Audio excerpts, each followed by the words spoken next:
नमस्कार। नई संभावनाओं को टैप करने के लिए माइक्रो स्मॉल मीडियम एंटरप्राइजेस को कई मोर्चों पर काम करने की जरूरत है।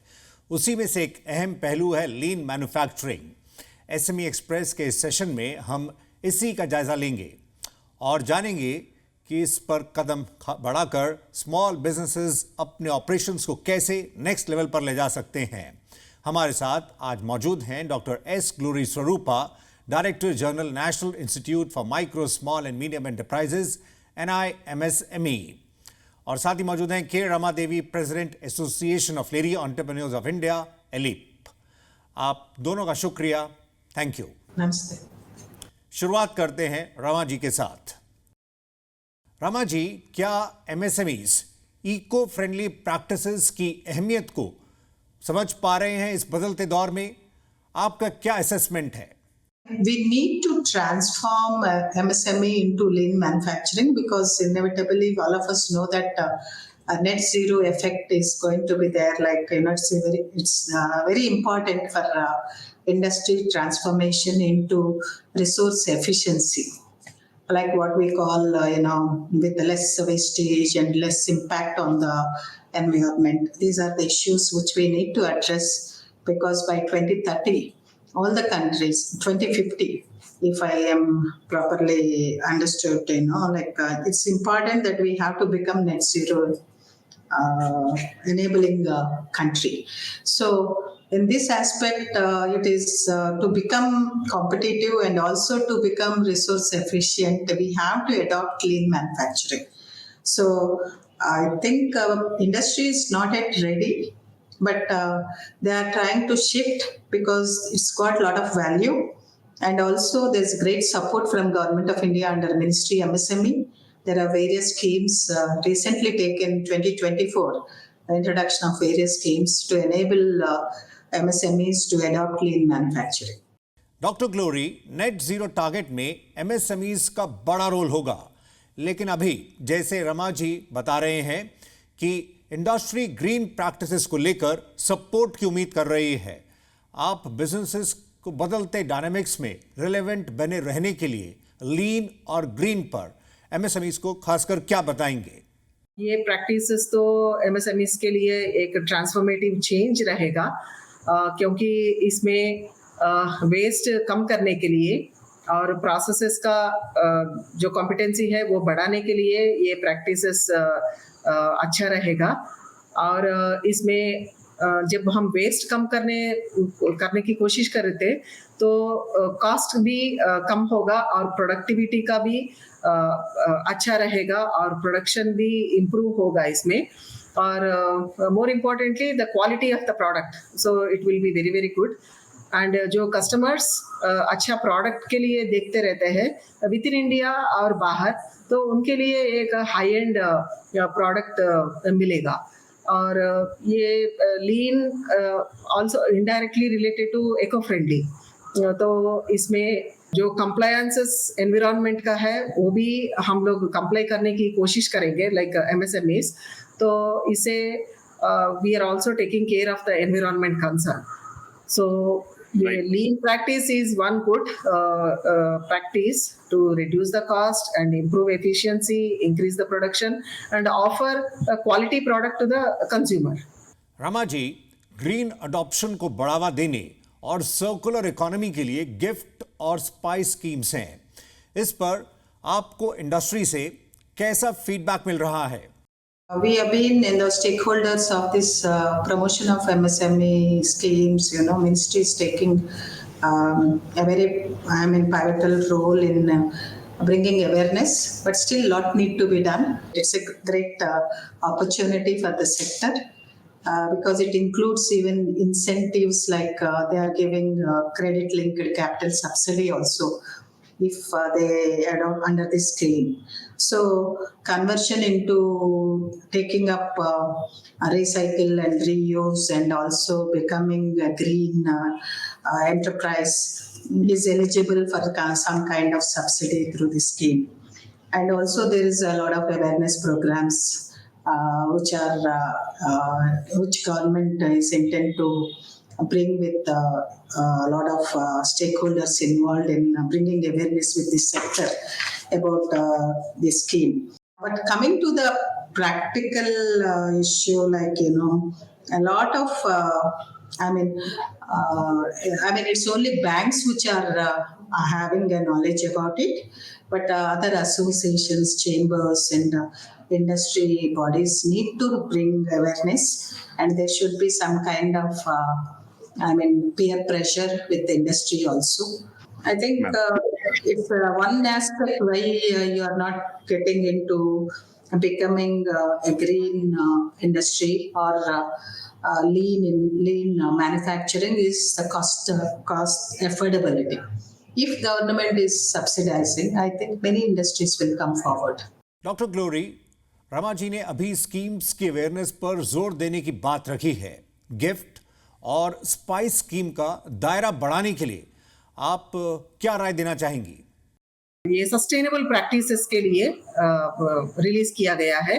तो ये स्कीम में गिफ्ट स्कीम में 2% तक हर एक साल में, तो 5 इयर्स तक 2 करोड़ का लोन अमाउंट इंटरेस्ट सबवेंशन मिलने वाला है एमएसएमईज को। तो जो लोग ये एनवायरमेंटल प्रैक्टिसेस में जाने वाले हैं, और इसके साथ साथ उनको क्रेडिट गारंटी भी मिलने वाले हैं गिफ्ट में। और स्पाइस स्कीम में हम देखना चाहे तो द मेन ऑब्जेक्टिव इज ये रिसोर्स एफिशिएंसी करने के लिए, और ये पर्यावरण का जो बैड इम्पैक्ट्स है उसको कम करने के लिए, और एक कॉम्पिटेंसी जो है प्रोडक्शन का वो एनहांस करने के लिए ये स्कीम है। 500 करोड़ का इसका एलोकेशन हुआ है। तो इसमें क्रेडिट लिंक्ड कैपिटल सब्सिडी है, वो ऑलमोस्ट 450 करोड़ तक है। तो इसमें अवेयरनेस जनरेशन और ये डिमांड क्रिएशन के लिए और इंफॉर्मेशन के लिए, एजुकेशन के लिए और कम्युनिकेशन के लिए अलग अलग कंपोनेंट्स है। तो ये दोनों वेरी वेरी इंपॉर्टेंट स्कीम्स, और इसके लिए बहुत जानकारी हमारा स्टेट ऑफिसर्स जो है एमएसएमई डीएफओस उनके साथ मिलेंगे, उनके ऑफिसेस में मिल सकते हैं, और उनका वो लोग अवेयरनेस प्रोग्राम्स अभी करना शुरू किया है। तो जितने भी हमारा व्यूअर्स हैं तो वो लोग एमएसएमई डीएफओ ऑफिस में संपर्क कर सकते हैं। डॉक्टर ग्लोरी, मौजूदा दौर में बायर्स सोर्सिंग करते समय कई पहलुओं पर नजर रख रहे हैं। आप एसएमईज को ईएसजी, एनवायरमेंटल, सोशल और गवर्नेंस फ्रंट पर क्या बताना चाहेंगे? एक्चुअली हम देखें तो सस्टेनेबल डेवलपमेंट गोल्स में goal number 11 and 14, so they talk about this environment like climate action, then sustainable communities, sustainable MSMEs, इसके ऊपर ध्यान है। तो ये जो पर्यावरण का एनवायरमेंट सेफ्टी प्रैक्टिसेस और ये सोशल, सो कम्युनिटी बेस्ड और गवर्नेंस, ये तीनों मिला के ये जो प्रिंसिपल्स है ये एमएसएमईज का पूरा आउटलुक चेंज करने वाले हैं। तो this will be game changer, so before ESG, after ESG, क्योंकि जो फ्रेमवर्क है अगर माइक्रो से लेकर इवन मीडियम इंडस्ट्री जब ये अडॉप्ट करते हैं तो their participation in the overall market it will be definitely changed in the Indian market and in the international market also. So the sustainability compliances के अंदर ये तीनों को comply करना चाहिए। और social aspect के लिए तो community को हम engage कर सकते, और employee well-being के लिए और डाइवर्सिटी के लिए तो पूरा सारे लोगों को हम इसमें इन्वॉल्व कर सकते। और ये जो प्रोसेस है ये तो पूरा एकदम ट्रांसपेरेंट होने वाले हैं, और lot of ethical practices also will be adopted in ESG framework. And ये जो रिस्क ऑलवेज एमएसएमईज के लिए है वो रिस्क भी मैनेज कर सकते, तो ये फ्रेमवर्क में वो मैनेजमेंट प्रैक्टिसेस भी है। और ये सब मिला के तो एक माइक्रो एंटरप्राइज होने दीजिए, मीडियम एंटरप्राइज होने दीजिए, उनका गवर्नेंस के लिए तो ये बहुत अच्छा रहेगा। रमा जी, कॉम्पिटिटिवनेस को बढ़ाने के लिए, वहीं वेस्टेजेस कम करने के लिए लीन का खास रोल है। आप लीन मैन्युफैक्चरिंग पर क्या नजरिया रखते हैं? Lean is enabling you to adopt a resource efficiency and also minimizing waste and also making you competitive in the market. These three aspects are very important in lean manufacturing. Naturally, when you use your resources efficiently, you will become very cost effective. Your product can be sold at a less price, and we can compete with other countries like China and other countries when we can have when we adopt a lean efficiency. And not only that, and when you are using resources in a proper way, which means even recycling the waste, it gives you additional income for the industry. Your waste is also converted into some kind of product or you can sell in the market. This gives you additional income for the industry. So the industry sustainability will be improved. When you want to export, the competitiveness will increase. You are very competitive with, and you are in the global scenario. Your product is also usually price matters a lot. And here, once you adopt to the lean, your competitiveness will increase because of the efficiency of management, and if your waste is converted, and also your competitiveness also is increased through various management skills. So this will give you an edge over other competitors. Rama ji, एक तरफ लीन manufacturing tools हैं जैसे 5S, kaizen, कैनबेन, पोकायोका, तो दूसरी तरफ Z certification. आगे बढ़ते समय एंटरप्रेन्योर्स को किन फैक्टर्स पर नजर रखनी चाहिए? Actually, this is all tools are being adopted in various countries, and with that experience, it's been taken up in our country, accepted. But presently, most of our industry is looking forward to getting JET certification, zero effect and zero defect, introduced by Quality Council of India under Ministry MSME is also incentivizing this JET certification. So moving at the same time, they want to get into lean also, but there is a little bit of confusion there, which has to be addressed. Whether which tool is better, and which the choice is with the entrepreneur. So understanding the effectiveness and understanding what is applicable to the company is the choice to be done by entrepreneurs. These tools will have those that adopt to these tools will have an advantage. So that advantage need to be picked up by the entrepreneur. Doctor glory, energy expenses MSMEs के प्रमुख खर्चों में शुमार रहते हैं। Solar energy के adoption से operational cost में काफी राहत मिल सकती है।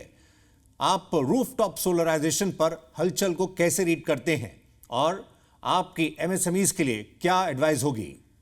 सोलर पावर नहीं तो हाइब्रिड एनर्जी, इसके माध्यम से हम इसको थोड़ा सा रिड्यूस कर सकते हैं। तो 100% तो मुश्किल रहेगा, क्योंकि हेवी मशीनरी वो सब कन्वेंशनल एनर्जी पर वो पावर पे ही चलते हैं। तो इसके लिए बहुत सारे स्कीम्स हैं, जैसा सबको पता है। तो 100 डेज टारगेट में ऑनरेबल प्रधानमंत्री जी ने तो ये सोलर पावर के लिए इम्प्लीमेंटेशन, तो हर एक रूफ टॉप, तो नॉट ओनली एमएसएमईज, सो हर घर के रूफ टॉप में ये सोलर पैनल लगाने के लिए एक अच्छा डिसीजन लिया है। तो that is one of the target. तो और एमएसएमईज के लिए this will be very very useful, क्योंकि उनका जो ऑपरेशनल कॉस्ट है वो कम होगा, डेफिनेटली कम होगा। तो ये एमएनआरई मंत्रालय में इनके लिए बहुत सारे सब्सिडीज है, स्कीम्स है, तो वो लोग इसका फायदा उठा सकते हैं। उनका ऑफिस का जो स्पेस है, उनका कैफेटेरिया का, नहीं तो उनका क्रश का जैसा जितने भी स्पेसेस है उसके ऊपर ये पैनल्स लगा सकते हैं। सनलाइट नहीं है तो विंड का माध्यम से जहाँ हाइट्स है वहाँ पे हाइब्रिड मॉडल भी हम लोग यूज कर सकते हैं।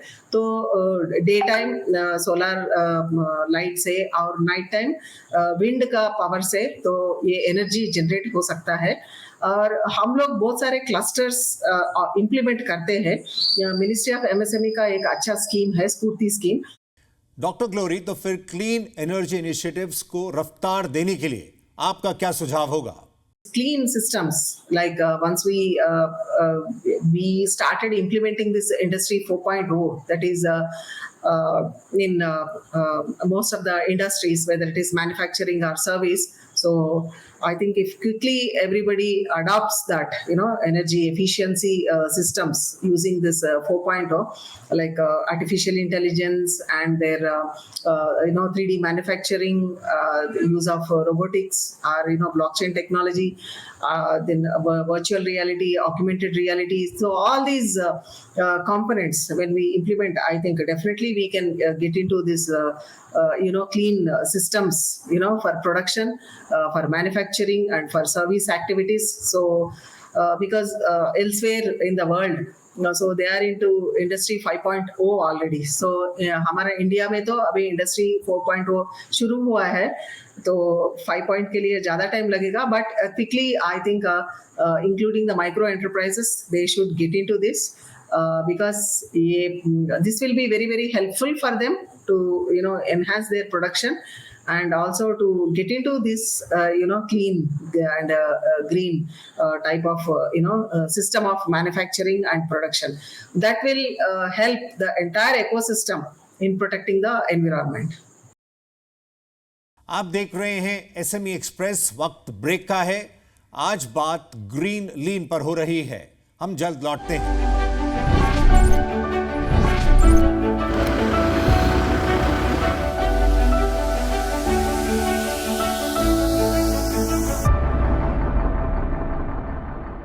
Welcome back. एसएमई एक्सप्रेस में लीन मैन्युफैक्चरिंग पर चर्चा को आगे बढ़ाते हैं डॉक्टर एस ग्लोरी स्वरूपा और के रमा देवी के साथ। रमा जी, एमएसएमई क्षेत्र करीब 15 करोड़ एम्प्लॉयमेंट अवसर प्रदान करता है। जब बात लीन ग्रीन की हो रही है तो बदलते दौर में नई तरह के हुनर भी चाहिए। इस पर आप क्या शेयर करना चाहेंगे? Ministry of MSME has initiated a raising and accelerating MSME performance through RAMP project, which is supported by World Bank, where each state government has taken one they have prioritized, like some states have taken up providing skilled manpower to the sector is their objective, and few governments adopted,